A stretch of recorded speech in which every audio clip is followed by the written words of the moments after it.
Phillips ready. All right. We'll let Coach make a comment and take some questions. Nice. Good afternoon, everyone. Appreciate you being here today. It's good coming off a bye week with our team. I want to commend our guys. They did a really good job of practice and preparation through the bye week. I think those weeks are so important to continue to improve and get better. And obviously, when you have one late in the season like that, sometimes those things can go either way. I thought our guys did a great job. We got a lot of work done. Worked on some specific things in all phases of the game, and I feel that we got better at it. So on the game week here, we're looking forward to being at home against a very good opponent. Mercer does a tremendous job. They're really well coached. Mike Jacobs, their head coach, is a guy I've known for a long time. He's an Ohio guy. He's won at all places he's been, extremely successful. They just clinched the conference again for back-to-back years. They're 9-1. And when you look at their performance on both sides of the ball, I mean, they're first nationally in total offense and second in pass offense and fourth in scoring. They're putting up a lot of points, throwing the ball down the field. They have a extremely talented freshman quarterback that's doing a really good job. He knows where to go with the ball. And like I said, it's a lot of vertical routes and passes down the field, and their receivers go get it. They go catch it. They do a really good job. Defensively, they're very disruptive. They do a great job stopping the run. They're leading the nation in sacks and producing a lot of tackles for loss and negative plays. And their defensive coordinator is a really good coach. He's a guy that I actually coached him when he played back at Bowling Green. So familiar with these guys. I know how they coach and how they work, and we know it's a challenge ahead for us. And so our guys are going to do a great job focusing on Mercer this week and preparing well for this game.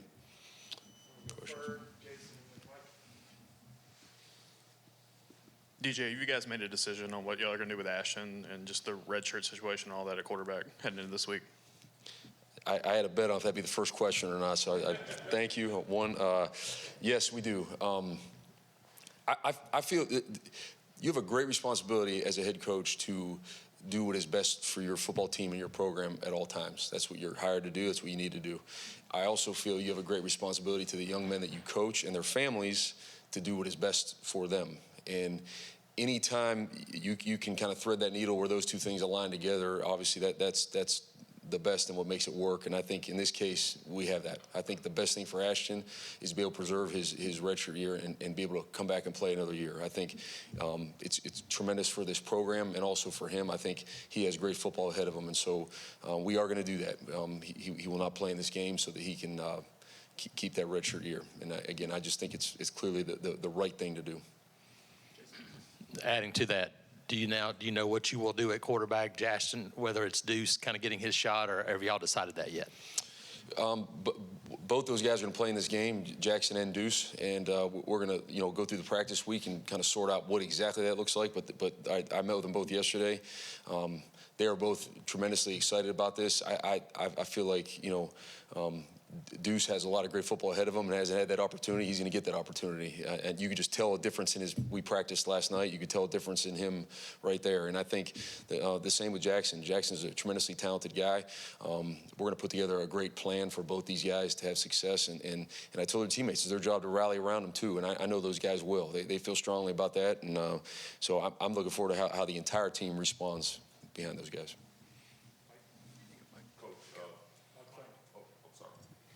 Coach, since you are going to start Deuce, how do you get a young guy prepared here? You had 2 weeks to prepare for Mercer. Can you talk about the things maybe that you guys coached him on this week and how you get him prepared for his first start? So again, both quarterbacks, we haven't decided starters and all that. It's both quarterbacks are going to play in the game, and we'll make that determination later in the week. But I think, with Deuce, it's like any other guy. You give him a plan and give him the right tools to help him that suit his strengths. And I think, again, it's about the teammates around you. I know the quarterback position gets the spotlight. Obviously, they often get more credit than they deserve and definitely get more blame than they deserve. But it's about the guys around him. And I think Deuce understands that too. He's got great players around him, and his job is to be, the distributor of the ball to those guys, and that's what we're going to ask him to do. DJ, you talked about kind of this team. How was it as a staff to get through a week where you kind of had a chance to take a deep breath after drinking from a fire hose that first week? How was that handled last week, and now is there a lot more comfort level, I guess, heading into this game?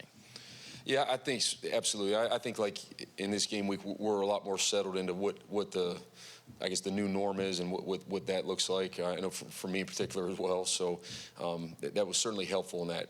There was a lot coming at us right there in the quick turnaround in that week. So I think we're more settled in that way. I believe that carries over to our players. I think always as a coaching staff, when you're detailed, you're organized, there's a flow, there's a routine, that helps your team, lower the anxiety level of what's going on and know what to expect, and then that way focus on the right things, prepare. And so that is certainly the plan. I feel like we're in a good spot for that this week.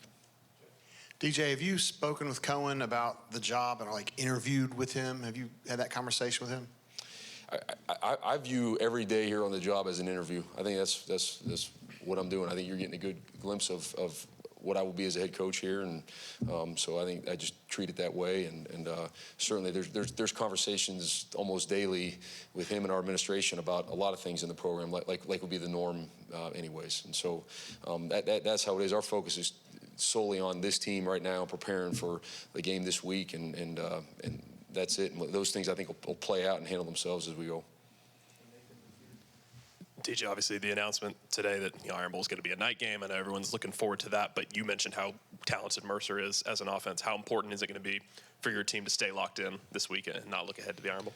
I mean, it's critically important, but I don't think it's going to be a problem for them because that's what we're doing. I mean, for real, that's where our focus is. So there's no. I was told about the time of that game as I was walking down there. I didn't know that. I mean, whatever. I know there's a game at 1 o'clock this weekend, and that's what we're preparing for. And our guys, they know that and understand that, and we've been game planning for that and preparing for this game, and so that is where our focus is. And obviously, we understand what's coming down the road, but it has nothing to do with this week. It's 2 weeks in now since you've taken over as interim head coach. What has the last 2 weeks been like in terms of roster management, re-recruiting, and what has kind of the feedback been from the current roster with all those things? Yeah, I mean, I think that question is probably better answered by those guys, but from our standpoint, it's been good. It's been our guys have, I think, practiced really well at a high level. I think actions speak louder than words. Anyone could say where they are, but man, if you're really bought into what's going on and you're still with your team and 2 feet in, you're going to show it how you practice, how you prepare, and I feel like our guys have done a great job of that. The recruiting class, those are all been positive conversations. I think everyone obviously is waiting to kind of see what happens, what shakes out. I think that's only natural. I'd probably be doing the same thing in their shoes too, but I think you look at the strength of those guys and their bond with one another and with our coaching staff, those guys have all hung tight and are still in there, and they're just kind of waiting to see how this plays out, and so that's what it'll be. DJ, you talked about kind of settling in for you guys as a defense heading into this, and obviously another challenge. Did you learn anything after going back and watching Vandy about maybe game days, anything you might handle differently, how the flow of the game goes as a play caller and the head coach as well? Yeah, definitely. That game, I think, probably on both sides went a little different than anyone thought it was going to go, and it kind of changed throughout it. I really wish, looking back, I made a few different adjustments throughout the game defensively, so I'm certainly going to be better that way moving forward. I think it's important in I guess any profession, but especially ours, that you take time to reflect. You got to go back and reflect. We coach our guys all the time and grade them on the film what they did. I think as coaches we have to do the same thing, and so there's certainly things that I myself and our defensive staff could have done better in that game, and we've talked about that and addressed that, and I think moving forward we'll be smoother with that too. DJ, looking back at that Vandy game, especially on defense in the secondary, what kind of lessons do you guys learn from that game, having some extra time to look back at it and knowing that y'all have got Mercer this week, and obviously Alabama's really talented passing offense coming up as well? That game kind of changed. They went to a different offense than what they've been running for the past 2 years, and so it kind of changed what we've been practicing and looking at, and again, credit to them. I think they saw early on the game itself kind of changed. We were being successful on offense, moving the ball, scoring points. They were not moving the ball very well on offense, and so they did a great job as a staff and their team. They have a quarterback that's able to do that and kind of changing it out of it. So it just for us is really it's a lot about technique and fundamentals and eye control. That's what we focused on in the open week. I think we have talented guys in the back end. We have guys that we've played really well, obviously at times, and I think it's coming back to that. You got to have your cleats in the dirt, your eyes in the right place, and play the call, not be looking around. I think we got out of position at times in that game just based on some of those simple fundamentals. Hey, DJ, obviously when you were a defensive coordinator here, you kind of had the keys to the car when it comes to running the defense. Now that you've been promoted to this interim role, how much more of your day-to-day is spent in offensive meetings and trying to make sure that you're present both sides of the ball while still calling the defense? Yeah, I think, it's really important that the team understands, that you are present on both sides of the ball and supportive in every way. I think Derek Nick's done a great job preparing our offense. I think he and I have a lot of conversations about what the plan is, what we want it to look like, and he does a great job of executing from that plan. And then, with our players, it's just a matter of, they all understand and get what the role is right now. It's still, partially defensive coordinator, but I do believe that, it's important. Everything we do is as a team, bring it together, and it's not offense, defense. It's just our team, and we say it all the time and mean it and believe it. This is our team. It's not any one side of the ball. Coach, with so much coming, last week you said that you guys made a concerted effort to get Cam Coleman the ball. You did that.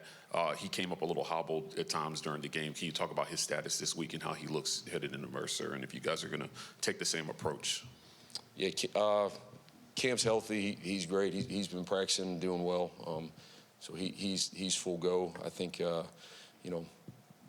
whatever he was hobbled from the game, that's just part of it. He had a lot of touches and made a lot of plays in the game as part of it. So we're excited about what he's going to continue to do moving forward.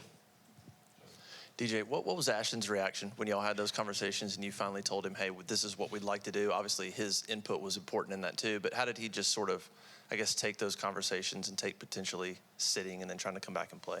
Yeah, Ashton is like, that guy, he's a dude, man. Like, he honestly, if whatever we would have said, like, this is the plans we're going to do, he'd have been 100% with and been full speed ahead and not flinched. And I think he's just a tremendous person, just great character, great teammate. His teammates know that. They feel that. You can see how the guys rally around him.